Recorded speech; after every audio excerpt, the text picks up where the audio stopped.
The topics and opinions expressed in the following show are solely those of the hosts and their guests and not those of W4CY Radio, its employees, or affiliates. We make no recommendations or endorsements for radio show programs, services, or products mentioned on air or on our web. No liability, explicit or implied, shall be extended to W4CY Radio or its employees or affiliates. Any questions or comments should be directed to those show hosts. Thank you for choosing W4CY Radio.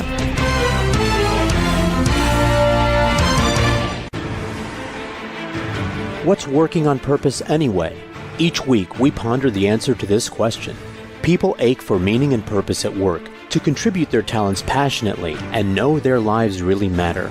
They crave being part of an organization that inspires them and helps them grow into realizing their highest potential.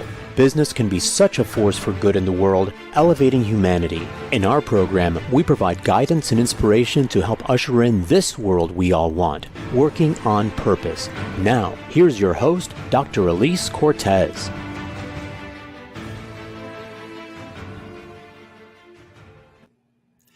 Welcome back to the Working on Purpose program. Thanks for tuning in again this week. Great to have you. I'm your host, Dr. Alise Cortez, joining you live from Dallas. If you've not met me before, we don't know each other. I'm a management consultant specializing in meaning and purpose. I'm also an organizational logotherapist. My team and I help companies to detect and articulate their purpose, to thread it through culture and operations. We work with forward-reaching organizations to develop inspirational leaders who create cultures where people actually want to come to work and do their best. And we provide programs that enable individual team members and leaders to discover and unleash their passion and purpose at work to catalyze fulfillment, engagement, and productivity. You can learn more about us and how we can work together at alisecortez.com. Also, if you like what you hear in this show, you may also be interested in my book coming out next March 2023. It's called The Great Revitalization, How Activating Meaning and Purpose Can Radically Enliven Your Business. You can pre-order your copy at bookshop.org or barnesandnoble.com. Now, let's get into today's program. With us today are a few contributing authors of the new book, What We Got Wrong About Business. Dr. Lance Segreton is the editor-in-chief and believes that much of what we do in modern organizations creates dysfunction and uninspiring workplaces. If we continue this trend, he believes, it will put us at risk. It will put at risk the employee-employer relationship and ultimately the capitalist system that sustains Western democracy. Much at stake here. So he gathered 22 of the global experts in leadership who are his colleagues in the higher ground community and asked them to write a short essay describing what we got wrong about business, which is, of course, the title of the book. We'll be talking to Len Rothman, David Fisher, and Arnie Wohlgemut. All of you are welcome to Working on Purpose, and we're going to start with Len Rothman. So, Len, come on front stage with me and hang out with me. Hello, welcome to Working on Purpose. Please, yes. You're coming in from California, so let's start. Since I know a little something about you, but our listeners and viewers don't, would you introduce yourself professionally so we know who you are and what your world is? Yeah. Thank you, Alise. Nice to be here with you. I work as an executive coach. There's a lot more behind those two words. And I come out of corporate America in senior line leadership, and then found my way into executive coaching. And I just moved to Santa Barbara, California, just under a year. Any day is the 1-year anniversary from Atlanta, Georgia, for many years. Yeah, and the industry that I come out of is the high tech world. Okay, so I did my PhD there in Santa Barbara, at least with the Fielding Graduate University. So I attended there for a while. Okay. Let's see, no wonder we like each other. Okay, so talk a little bit about, so we can understand your unique way of helping and to lift and build leaders. What's your approach to executive coaching? In some ways, it's the title of the particular story that I wrote, the article that I wrote about the seamlessness of work life and personal life. To me, what many people think that there needs to be a separate aspect to work and personal life, and they live their life accordingly. But the reality is that that's what we've gotten wrong. And the reason I say that from during the coaching, that the work I do as a coach, when those two things come together, it can be called a lot of things. Sometimes it's called we're in the flow, we're in the zone. But when those two things come together, and going back to the title of your show, Working on Purpose, we're working in our purpose. Mm-hmm. It's as if we don't have another alternative, and that's the beauty of it. And the contribution we make at work really changes exponentially. So that's why I do what I do. And I've experienced a seamless and professional work life as a corporate leader. Wow, So that's wonderful. an experience as opposed to in theory. That's wonderful. I remember the days, Len, when people would say things like, you leave your emotions at home, or this is business. It's not personal. Oh my gosh, what? What do you mean it's not personal? There's a person involved who has emotions. What are you talking about? So I loved your article. I thought it was spot on, and it really explicated in just a few words the opportunity, the possibility for people who do feel like they can't actually be their full human being at work. So here. Yeah, the article that I wrote, having lived it, I saw an article on Nathan Chen, the guy, the Olympic figure skater who won the gold medal in the last Olympics. And when I read the article, it resonated with me that he was living a life where his personal and work life were just one.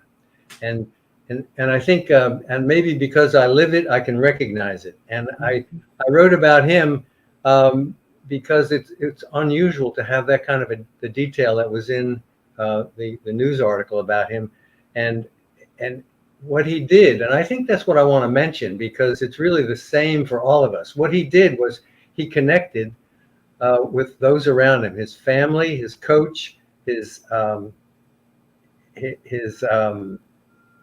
nutritionist, his choreography, all those people that matter to him. He connected, so he stayed connected. When he went over to Beijing to compete, he left hard to believe, he left his phone at home, so he wouldn't be caught up in social media and just running down all those messages that probably would come.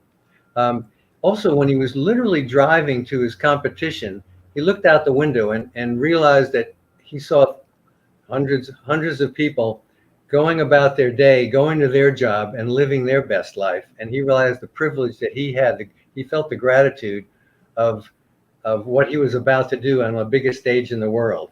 So those and the last thing that he did was he brought his guitar so that he could get into the zone of music.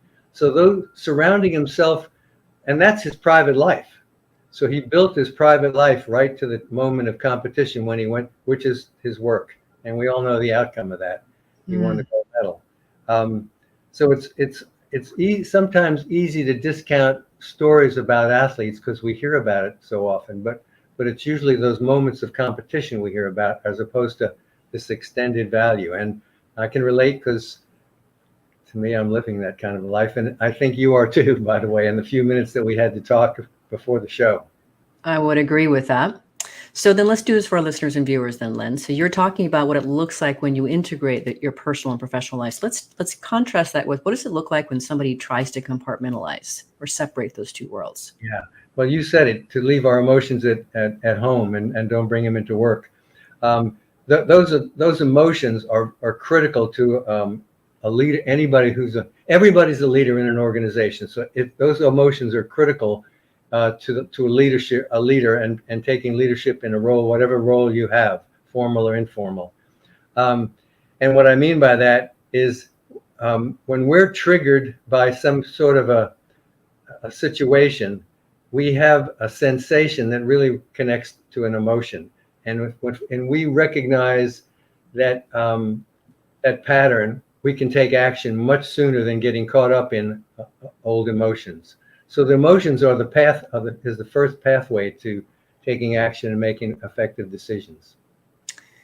Here. So one of the things that I do in my work and when I'm out speaking, Len, is I am, and this falls right in line with Lance's work, of course. And of course, I consider him a mentor and someone who inspires me to do my work as well. And of course, he talks about the importance of inspirational leadership too. But in order to be an inspirational leader, you have to be connected to your emotions. And so much of what I'm also doing in my programs and my work is helping people to get access to their emotions again. Because what we learned in a previous episode on peace at work is she taught us that there's really two main emotions, love and fear, and everything comes from those. Mm-hmm. So she also said we have a very limited vocabulary around emotions because we're not used to talking about them. So a lot of what I'm also doing is helping people get access to be able to understand, describe, and declare their emotions and open their emotional spectrum in order to be able to more fully experience their lives, be filled with that inspiration, and bring it into the world to be able to positively lift other people as well. So I'm completely with you on the emotional front. Quick story on following the emotion. So I'm coaching. I was coaching a senior military leader, and he took over from a toxic leader. The toxic leader had left, was assigned somewhere else, but the influence of the toxic leader was still being felt where this new person was talking from, and he also talked about having a hard time making a decision. So he was wrestling with what he should do, knowing that the ripples were still running through his organization from this toxic leader. So I didn't know his organization. So I came from this, you could call it a coaching place, but at any rate, I just related a story I had about having a similar type of thing. And one point, I had changed jobs. My old job, people called me and said the person that replaced me was being toxic. And I said to myself, I don't even want to get involved in this because I want to get into my new job. And after thinking about it for a while, the negative side of that emotion, I figured out that what I needed to do was be forthright and make the calls that were necessary and have my old boss work it out because he hired him. And when I came up with that word forthright, it rang a bell in that person that I was talking to. And I spoke to him 2 weeks later, and he went 2 levels up, took care of the whole thing, and was in a whole different place. And he related that. And it was that word, that common thread that we have as humans to what the meaning of forthright, that it might mean for us. Yeah, I hear agency in that word. I hear empowerment in that word. Speaking of all those things, I think we should probably present here how you're connected to this book project. So first, I also want to know, speaking of being forthright and being connected and being emotionally grounded, I know that this book is the creation of many people who are part of the Higher Ground community. So first, I guess we should know what that is. And then how did you get yourself into this wonderful book project? Well, I'm a member of the Higher Ground group. I started working with a very good friend of his, an organization called Coachville that he's tied to, and they do a lot of work together.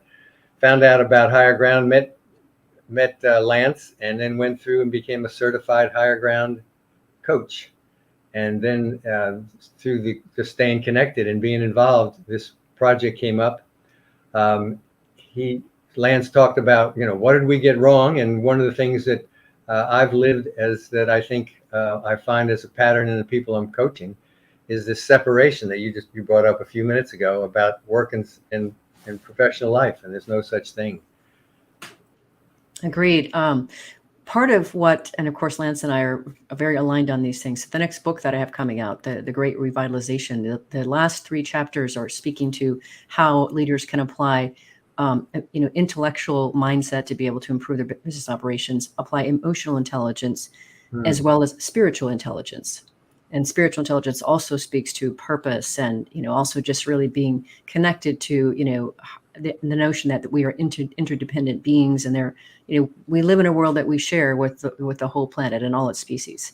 So it is really reaching for a higher consciousness and way of leading and being in the world, which certainly includes our emotions as well as our aspirational desires to be a better version of ourselves as human beings. Yeah, when you brought up the spiritual purpose, my experience personally and with the folks I'm coaching on this idea of becoming seamless in their work and personal life, when those two come together, we are living what you call the spiritual purpose. Yes. I call it being in the zone, being in the flow, flourishing. There's lots of words for the same thing, and from that we are living in purpose, in our purpose. And contribution comes naturally to those around us and as well as our coworkers. Yeah. Yeah. I just spoke to a group of women today for a client that reached out to me to speak for them. And I was talking about, I have a signature talk called Grab Your Gusto, Live with Passion, Work on Purpose. And I love doing it, Len, because one, I'm teaching them how to be able to activate meaning in their everyday lives to be able to energize themselves. And two, we talk about them starting to think about and declare their purpose. And most people, and it's okay because we're all on the journey, they're not there yet. They haven't been able to detect their purpose to be able to articulate it. And I love being with them in the moment when they start to get there or actually arrive at it. It's the most amazing thing to see and experience. Yeah. The process, I've created my own process, but I call it leading as a way of life. And I use the word leading because it's aimed at the corporate world. So it's corporate speak. However, I can change that word to spiritual purpose, living our spiritual purpose as a way of life. It really is the same. And I think what you're saying is right on. It just depends on who the audience is that we want to connect with. Right. And aren't you happy, Len, that you and I live in a time when we can actually talk about things like spiritual purpose and emotions in the workplace? Certainly back in the 80s and 90s, 2000, we didn't do that kind of thing. So I'm very happy to see the progression. And I'm thrilled that you're helping to steward leaders along their path and their journey. I'll say one more thing, and because of what you just said. So most of my coaching has been corporate leaders. And the last 1.5 to 2 years, I've been working with senior military leaders. And everything you and I are saying, I'd say 75-80% of the conversations I've had with a bunch of people have been in this direction. So it's being absorbed everywhere, and what some might be an unlikely place, the military. That is wonderful to hear, Len. I thank you so much for joining me on Working on Purpose. It's been a delight to have you on, sharing your wisdom, your heart, and your knowledge. Thank you for joining us, and you and I will be in touch again at sometime soon. Same here. You're welcome. Let's grab our first break. I'm your host, Dr. Alise Cortez. We've been on the air with Lynn Rothman talking about their latest book that they all contributed to, What We Got Wrong About Business. After the break, we're going to hear from David Fisher. Stay with us. We'll be right back.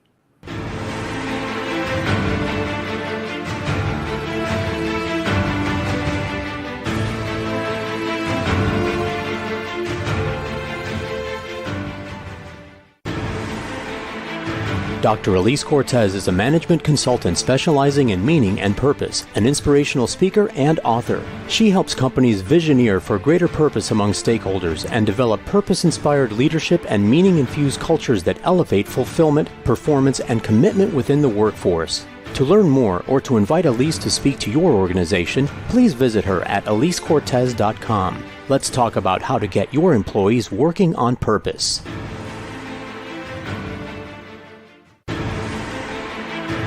This is Working on Purpose with Dr. Alise Cortez. To reach our program today or to open a conversation with Alise, send an email to Alise, A-L-I-S-E, at alisecortez.com. Now, back to Working on Purpose.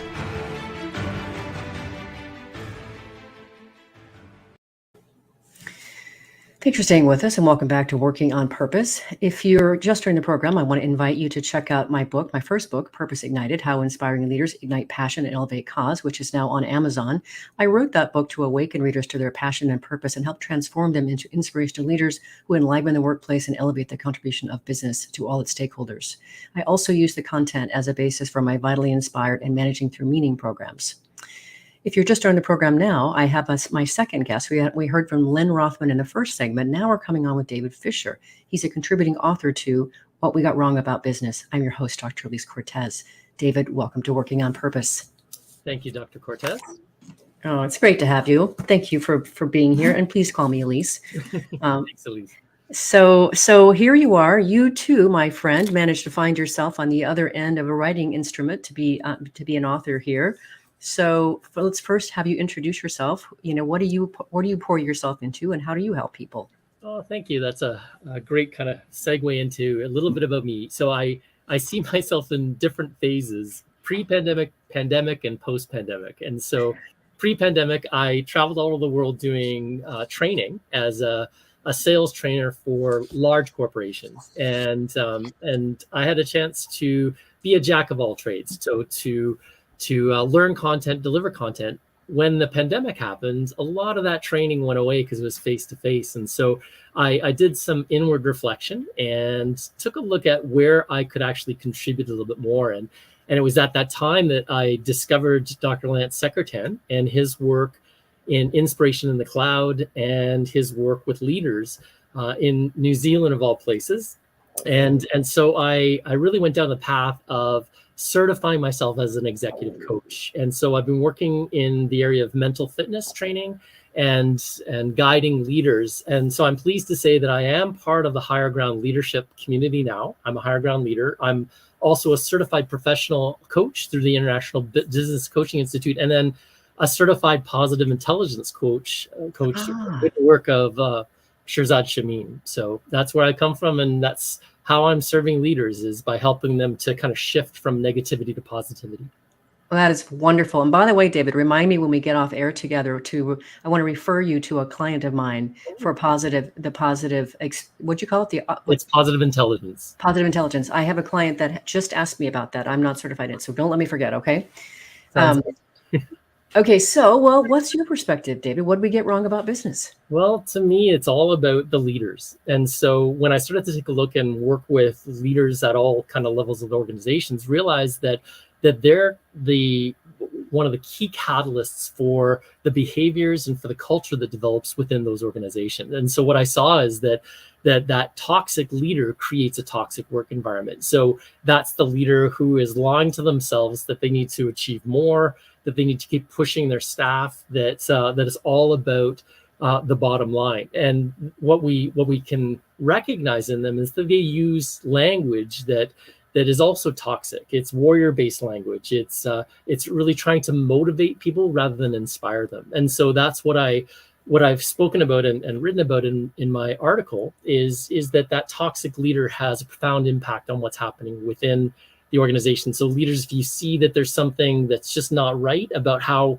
your workplaces are operating, do take a time for some self-reflection. What is it that you're bringing, that you're contributing, that is creating that type of a toxic environment? Couple of things. Okay, I had Tim Spiker on my show. I don't know how. Do you know Tim? Okay, it sounds like.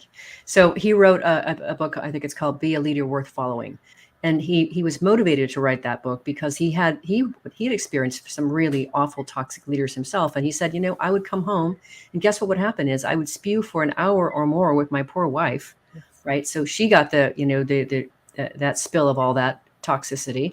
And then if the dog was around and he got it, right? So that the shrapnel that happens when we are toxic leaders and wholly unaware. So I know that the work you have to be doing, like me, is to help leaders become first aware of how they're behaving and communicating, so they can understand the effects they're actually having on people, and then to start to get present to how can I address and improve some of those things. You're smiling like you have something to say about that. Yeah, just you're exactly right on. I think in many ways these types of things permeate all of our lives. They absolutely are in the workplace, but we can see them represented in the relationships and family as well. And so you try and kind of separate that out. And then the last thing that you talked about, the importance of emotions and being able to express emotions. Those toxic leaders have a really difficult time being able to express emotions. And truly, when it comes down to purpose, they've lied to themselves that their purpose is to build business first. And so they miss out on good relationships at home, relationships with their kids, and all those other aspects that elevate us as human beings. And so I can't wait to read your next book, The Great Revitalization. And interestingly, Dr. Secretan is also about to release his book, Reawakening the Human Spirit, which is, I think, synchronous with some of the material that you're going to be presenting in your book. So I'd love to get you guys together to talk about that. Oh yeah. Well, he can run from me, but he can't hide, right? I love that man. He is very much a source of mentorship and inspiration for me. And so yes, I'm looking forward to that. And he's just gonna have to come back on the show and talk about it. That's all. So let's talk about this, because I think you probably have a very unique perspective on this matter. I had Robin Short, who is the CEO, Dr. Robin Short, of Workplace Peace Institute on a few weeks ago. And she taught me some really powerful things about emotions. And one of the things that she said about toxicity, especially in the workplace, is she said, what's happening is people are just trying to get their needs met.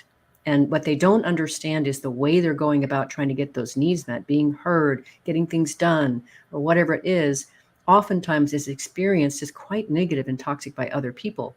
And what I loved about that, David, I'd love your perspective on this, is when you understand that people aren't necessarily trying to be a jerk, they're trying to get their needs met and they don't understand what they're doing or how they're going about it. Or there might be other more productive ways to do that. Once we see that, it opens compassion. And now we can start to listen and reach across the aisle to better understand the other being and try to support what they're trying to do instead of getting upset and reacting to it. So your response to that. It's an interesting perspective here. It all comes down to how we are fooling ourselves, how we're judging ourselves, and what are the kind of standards that we set for ourselves. And all of those are truly lies that we're telling ourselves to try and help us to create or get that sense of what purpose is. And so the challenge that's here is that when those lies start to take root and take hold, it leads us towards the protecting ourselves at all costs. So we build around us behaviors that really aren't helpful for human relationships. They're ones that push people away, isolate ourselves from, first of all, understanding what our emotions are. So the key to this is understanding and having empathy for self. And then you can have empathy for others. And once you have empathy for others, then you're not triggered by what's happening within the emotional state. You're able to have a much calmer perspective on things. And your last guest, Len, was speaking a little bit about that kind of work-life balance and how that all comes into play. It's recognizing what are those emotions, how are we fooling ourselves and protecting ourselves from interacting with others, and then taking steps towards having the mental fitness skills to be able to deal with that. And again, as I said, empathy is a key strength there. So is, the compassion for others and the ability for us to really think through, exploring other people's situations without bias, really looking at innovation from the perspective without judgment, looking at how do we navigate in our world so that things that are happening today aren't really significant really in the long run. And then how can we act in a way that is clear, concise, and we aren't letting those lies or the saboteurs that we're allowing into our lives to have an impact on us. And so that's the key.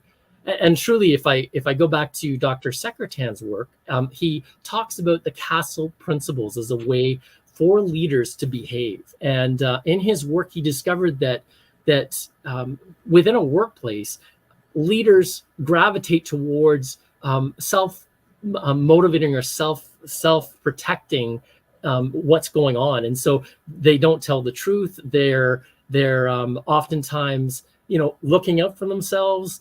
And so the shift to the castle principles is leaders that step forward in courage, authenticity, in service to others, in telling the truth, in bringing love into the way in which they deal and interact with people, and then becoming effective. And so that's the work that we do in the Higher Ground leadership community, is to help leaders to understand the importance of those principles. It's an amazing community. I'm not part of that direct community, but I know of it because of my other associations with Dr. Secretan.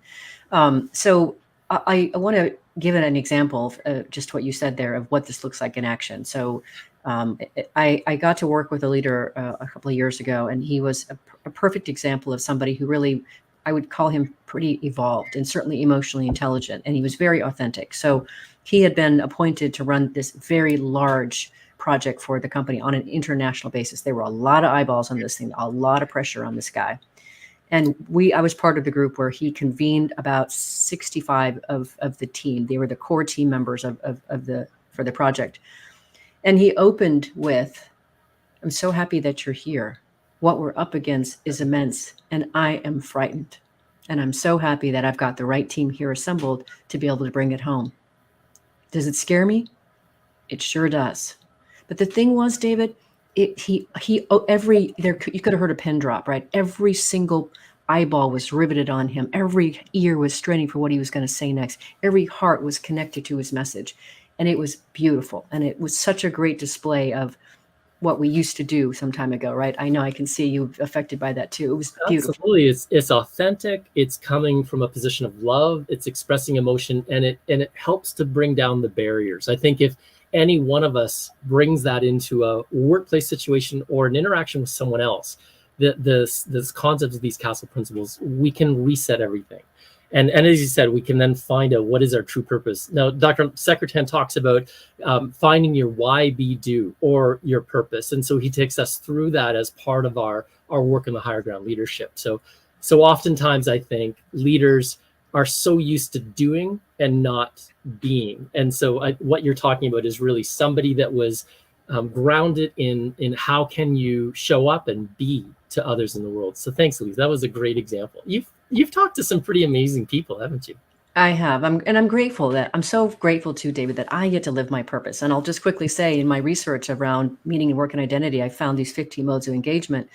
And one day I used to always be in self-actualizing mode.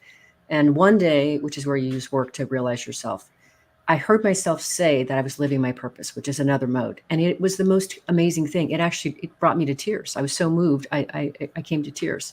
So yes, I'm grateful. And I want to help more people along that way, and certainly to steward and create a more human condition inside the workplace where people can actually be human beings and not human doings, as you're saying. That's what I'm up to as well. Wow, that is awesome. I can't wait to read your new book. Well, I'm telling you, you know how it is. It's a birthing project. So it's always amazing to me when you go, and I love your bookcase behind you. But if you go in any bookshelf, it's like amazing how these things all showed up here, because we all know what the effort is. So thank you. You'll be the one to read the book. Wonderful. I'll have a reader. Fantastic. Thank you. Thank you, David, so much for joining us. Anything you want to share on the way out as you part and we go our separate ways, at least for the time being? Thank you for this podcast, for sharing your expertise, and for inviting such amazing people on. I think that's how we can be real, is to open up this and open up authors and open up people with wisdom, those with sage advice to others. So I do appreciate that you're doing this, and to all of the listeners that are also supporting your show. I think that's what keeps this going as well. So thank you for showing up in the world and doing this, Alise. Thank you so much for being on the receiving end and saying yes. Great to have you, David. Great to know you now, too. Yeah. All right, let's grab our next break. I'm your host, Dr. Alise Cortez. We're on the air with David Fisher, a contributing author of What We Got Wrong About Business, talking about his perspective on the matter. After the break, we're going to hear from Arnie Wohlgemut talking about his. Stay with us. We'll be right back.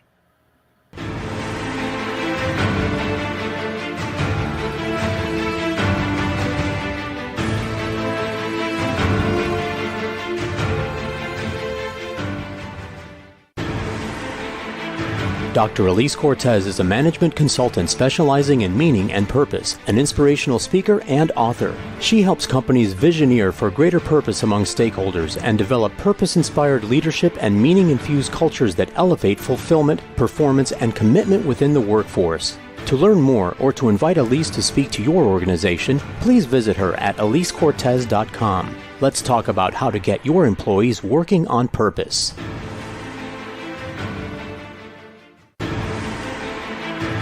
This is Working on Purpose with Dr. Alise Cortez. To reach our program today or to open a conversation with Alise, send an email to Alise, A-L-I-S-E, at alisecortez.com. Now, back to Working on Purpose.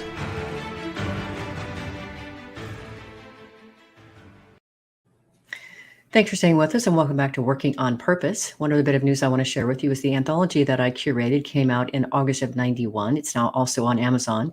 It's a collection of 25 stories from women around the globe who share their very intimate stories of how they discovered their purpose and are now serving from it. I literally handpicked these ladies from Australia to Zambia. So the idea is in their sharing that readers can understand and start to glimpse their own path and be inspired to do so. So I hope you'll check that out. I'm also now recruiting for men for that anthology. So if you are working on purpose and living your purpose, I'd love to hear from you so we can share your story. If you're now just joining us, my next guest here is Arnie Wohlgemut. He is a contributing author to What We Got Wrong About Business. I'm your host, Dr. Alise Cortez. Arnie, welcome to Working on Purpose. I'm glad to be here. It's wonderful. This worked out so well, as I said, and in the other two segments here, Dr. Lance Secretan, the editor of the work, is someone that I really revere and admire.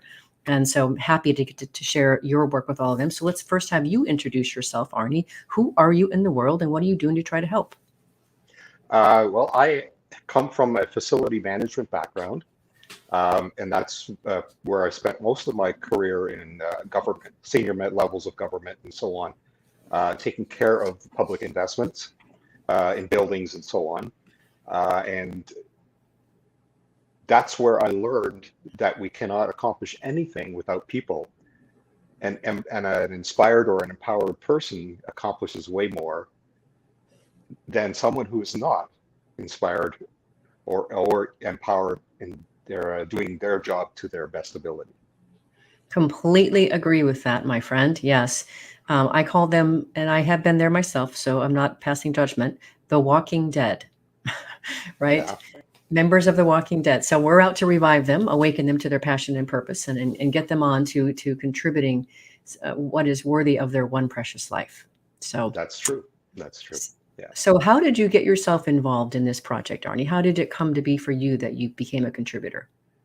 I've been with the higher ground community for about the same length of time as Len. In fact, I think he was in the cohort of us being certified with me. And when I started the business I'm running now, I had started it with the intention of giving back. I wanted to give back because of the experiences, many years experiences working in government, some toxic high pressure positions under the public scrutiny. And I thought my experiences would help other people be successful. And then when this project was presented, I thought this aligned perfectly with what I believe my mission was and the reason I started my business and leadership and coaching and consulting. Wonderful. One thing I want to call out to our listeners and viewers that I haven't yet, and this is so important. All three of you came to this project because of your association with the higher ground community. So what that speaks to for me is, the need to constantly plug into something else to help catalyze our learning and growth and development. We can't get there by ourselves. We can get somewhere by ourselves, but I never believe that we're going to get to our highest potential without some help. So I want to be sure and call that out here. And that's not just because both of you and I are in the business of developing people. It's just, I really believe in this, right? So the other folks like Len and David have talked about some talk about toxic leadership and so on. I actually see that in addition to many leaders that I've worked with feel they act like lone rangers. They have simply stopped inspiring people because they believe they have all the answers and they don't think they need anybody else. So that's a bit of a mess that we've created, especially you create for yourself if that's how you act and believe and behave.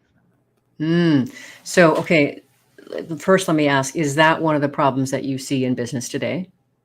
Absolutely. And it's reflected in what I wrote when I talked about power and conformity. Because let me start in a little anecdote that I have is I was watching, and I'm a bit of a Trekkie, I guess you could say. I watched several episodes of Star Trek Picard, and in one of the episodes, the manager of the outpost went and opened a storage container. Inside were synthetic people, and the first thing he said to them is, "Good morning, plastic people. Let's go to work." And I thought, whoa, how many of us have experienced that we're just robots doing a job, yet we have so much experience and knowledge that maybe we can contribute to the team and to the effort and to the success. So I became interested in this whole aspect of let's be inclusive, let's be empowering. I have observed a trend in particularly because I work with a lot of young leaders, up and coming or high potentials as they're called. There's this trend of power, or information is power. I don't want to share information. I don't want to share what I know. That's totally wrong, because power is in sharing knowledge. That's where the power comes from. Just because you are aspiring to be a leader doesn't mean you have all the answers. So that's like even with the experience that I have and David has and Len have, we have to plug in. We can gain and learn from each other. I have learned from Len in the conversations I've had, and same with David. And one-on-one conversation with David was really inspiring and interesting to learn from where he's at. I think that we also seem to forget that the opposite of power is not weakness. Hmm. It is not chaos. Just to be clear, I'm not talking about, a free-for-all, no boundaries work environment. We all have boundaries in the business environment, work environment, and usually they come in the form of a budget. And so we have to work within that. But that doesn't mean that it's a free-for-all. We put fences around our yards so that our pets and our children can run freely. That is not a terrible thing. However, we shouldn't abuse our power. We should never be abusers of power. I think that diversity leads to strength. Ideas and experiences often lead to changes and improvements, especially with the economy the way it is. That's been borne out over and over again, how diversity strengthens. Let's see now. I want to go back to what you said before about leaders who think they know it all and have got it all worked out. I've seen, and how that I think that shows up, Arnie, I'd love to have your perspective on this, is I've heard leaders say, people just don't seem to get it. They don't seem to know, what to do, or they're not willing to work, etc. So I think that is an indication of, yes, you have been doing this longer than they have. And there are certain things that you do know how to do better than they do because of just the sheer time. And yet they're the opportunity to be able to go searching for and looking for, what wonder can this human being in front of me bring forth? What can I elicit? What can I call out of this person that maybe he or she doesn't even know they can do, right? And then being gobsmacked by the beauty and the contribution of what they bring. Totally different experience. Absolutely. My experience has been when I have steered away from telling people how to do their job. I have often sat down with them and explained the outcome. I can't expect people to be a clone of me. They have different experiences, different knowledge, different training, maybe different college courses. Why would I do that? What the outcome has to be clear, but it doesn't have to be an exact image of what I envisioned. There's no reason they can't have their fingerprint on it. Well, I couldn't agree more. You were going to say something else? Sorry. No, that's okay. Okay, so I had Marcus Buckingham on my radio show, and if you know who he is, right? 25 years with the Gallup organization. I certainly revere him as well. He co-wrote a book with Ashley Goodall called 9 Lies About Work. And really a lot of what they're talking about is how organizations, and this is definitely something we got wrong in business, how organizations have really become so bureaucratic. It's a way to be able to forecast and control and conform everyone into a certain way. What happens is, as we do that, as we create this engine that sucks people into its warp hole, what happens is we also at the same time simultaneously remove their soul and their heart and any interest they have in really helping things along, right? Yeah. And when they were surprised that they're not excited about doing their jobs. That shouldn't be surprising. Yeah, so actually, Alise, I think what is happening in this world right now is that we're learning some of these leadership failures firsthand, and what we call quiet quitting. And even the struggle between working at home and working in the office. In the end, we're not happy.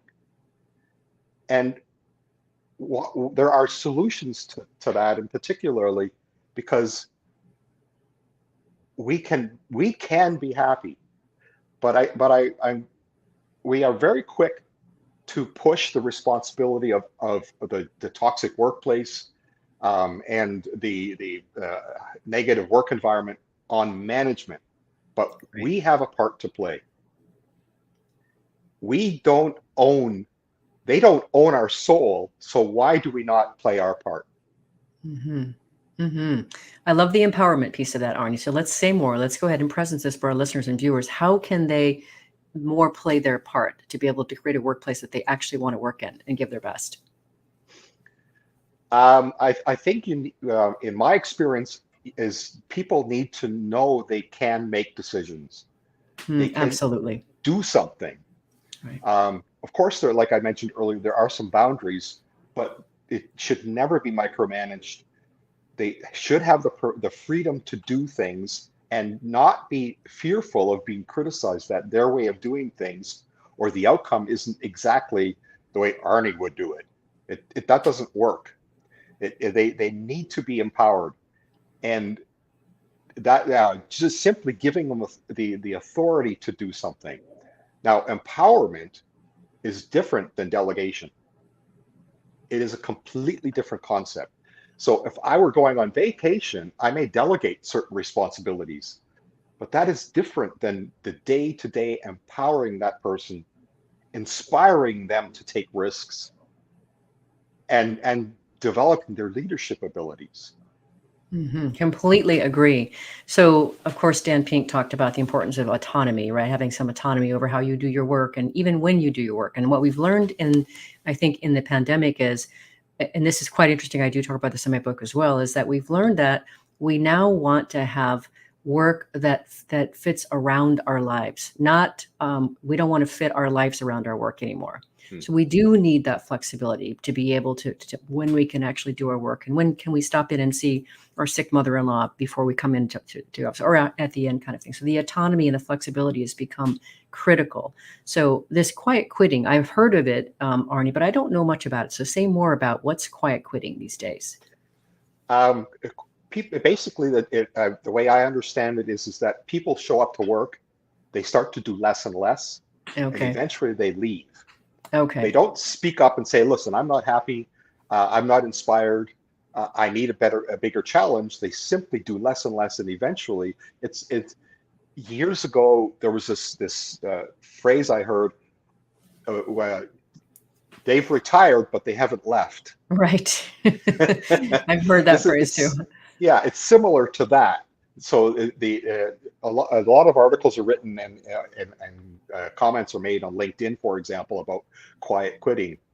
And I think that's a risk, because if we're not connected to our people, if they're not willing to be contributors, then they are not going to be happy at work. And quite frankly, we are learning from various generations that enough's enough, I'm out of here. One thing I just spoke about today, Arnie, when I spoke to that group of women I was mentioning, I was saying how, the Gen Ys, the millennials, and the Gen Zs, the youngest ones in the workplace now, are really also pushing the envelope on this stuff, just like the previous generations did before, right? They're going to become more of the majority of the workforce, and they won't stand for, a lack of meaningful work, or a place that doesn't actually have a purpose that they can align with and be inspired by. And they won't just kind of go through the emotions. They're not willing to do that with their one precious life. And I think we can take a wonderful note of inspiration and example from that for all of us. Yeah, absolutely. Absolutely. So go ahead. You're going to say something else, and then we're coming to a close. I like what Len talked about, and that you can't particularly leave your business at home. And in relation to the being happy part, is that you really truly can't be happy in your personal life and not happy at work, and not have that impact one or the other. It is physically impossible. It's not like you can leave your shoes outside the door and come home and say, hi, honey. It doesn't quite work that way. One or the other will become dominant. Right. Aaron Hurst, who wrote The Purpose Economy and now runs Imperative, says the same thing. He says it's almost statistically impossible to be fulfilled in life if you're not fulfilled at work. So here, Arnie, we have already come to the end of the show. The show is listened to by people around the world who want to create workplaces where people actually want to come to work and do their best. We create those inspirational leaders that lead them to their greatness, and we do business that betters the world. What would you like to leave them with? In preparing for this opportunity, I came across an Ojibwe prayer. It says, teach us love, compassion, and honor, that we may heal the earth and heal each other. That is so beautiful, and I can certainly applaud that. I thank you so much, Arnie, for coming on the show, sharing your wisdom, your heart. Very happy to know you as well. Thank you for being on Working on Purpose. Thank you. Listeners and viewers, if you want to learn more about the book, What We Got Wrong About Business, and its contributing authors, all who you heard from today, 3 of them that you heard from today, one place to start is by going to secretan.com/wrong about business. And Secretan is spelled SECRETAN. secreton.com. Last week, if you missed the live show, you can always catch it via recorded podcast. We were on the air with Alan Ying and Doug Schneider talking about their new fascinating book called The Risk Paradox. We talked about the 6 categories of risk takers they found in their research so listeners could identify their general style and how taking risk allows us to realize our highest potential. It was a very inspiring conversation. I loved it. Next week, we'll be on the air with medical doctor Scott Connard, who will be sharing a powerful perspective on how companies can encourage health and well-being and create a culture of well-being that also greatly reduces the company's investment in healthcare premiums and costs while wonderfully lifting the lives of its contributing members. See you there. And remember, work is an integral and important part of our lives and can be one of the best adventures and means of realizing our potential and making the impact we crave. So let's work on purpose. We hope you've enjoyed this week's program. Be sure to tune into Working on Purpose, featuring your host, Dr. Alise Cortez, each week on W4CY. Together, we'll create a world where business operates conscientiously, leadership inspires impassioned performance, and employees are fulfilled in work that provides the meaning and purpose they crave. See you there. Let's work on purpose.